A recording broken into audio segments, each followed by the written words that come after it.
铃兰公主和帕尔克。从前，在一个远隔重洋的遥远国家，有一个国王和王后。他们有一个长不大的儿子。他们到处求医，但都无功而返，孩子还是长不大。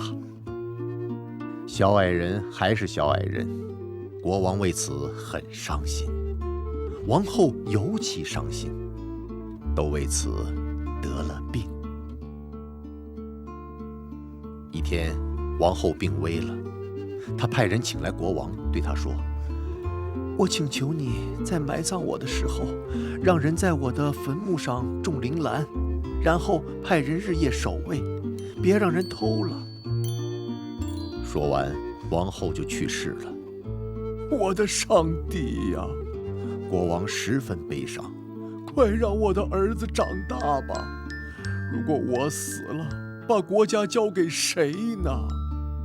国王为王后举行了盛大的葬礼，他也在全国宣布，所有种铃兰的人都选上等的铃兰带到王后的坟墓。于是，种铃兰的人都用马车送来了铃兰。国王听到嘈杂声，走到庭院里。这里吵什么呀？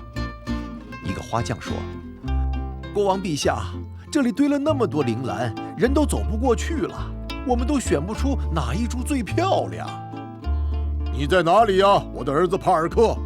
快来这里，至少现在你的小个子能派上用场了。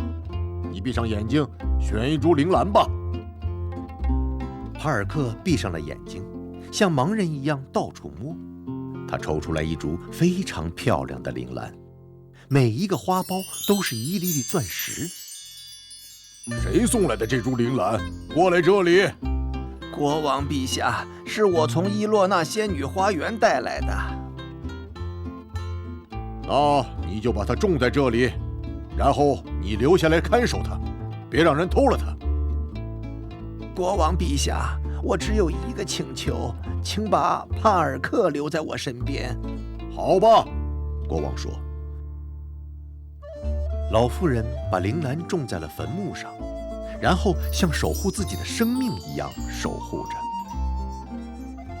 有一天，老妇人说：“帕尔克啊，我有点困了，想睡一会儿。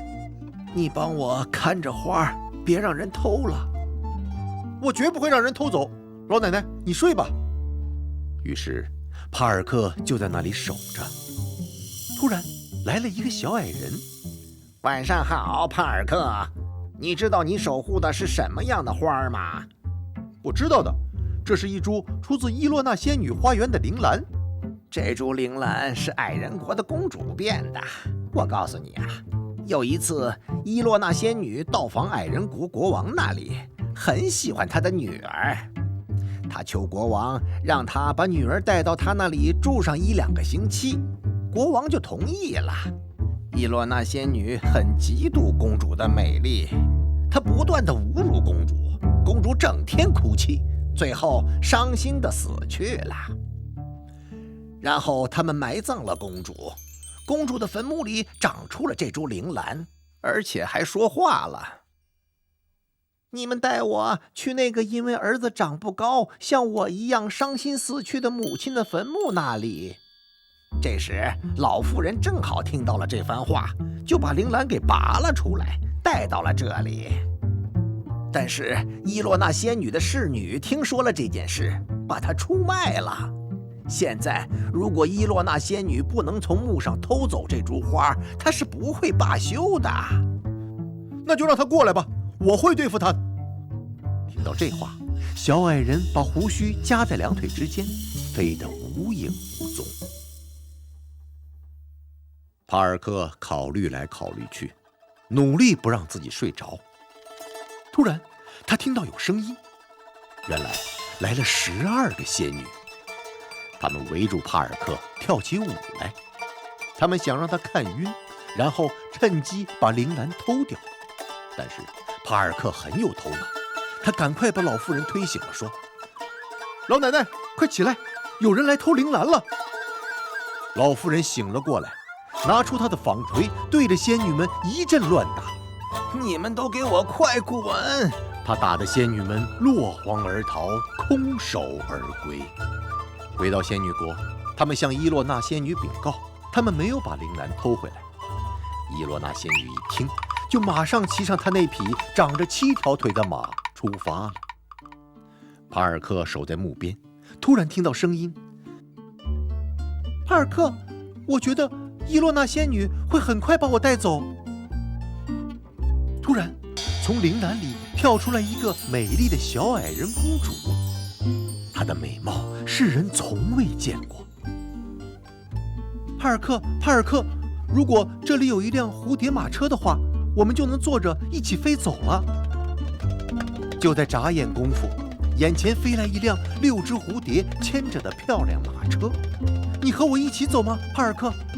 我当然去了，我不会把你丢下。他们驾着马车朝高高的天空飞去。公主突然说：“帕尔克，你往后看，你看到什么了吗？”“哎呀，是伊洛娜仙女，别让她赶上我们。”他们继续拼命地向上飞，飞着飞着，突然一团巨大的火焰撞到了帕尔克他们坐的马车后面。“哎呀，是伊洛娜仙女，她的马喷出的火都烧到这里了。”“我们赶快飞往太阳中间、星星中间、月亮中间，那里不是她的领地。”他们飞到了矮人国，才真正高兴起来。国王看到失散的女儿，欣喜不已，赶紧拥抱她，亲吻她。国王同样拥抱和亲吻了帕尔克，他立即同意把公主嫁给帕尔克，还把王位也让给他，让他当上了国王。他们举办了盛大的婚礼，看，一下子来了那么多小矮人，一个比一个漂亮。帕尔克他们生活得很幸福，如果他们没死去的话，那他们至今还活着。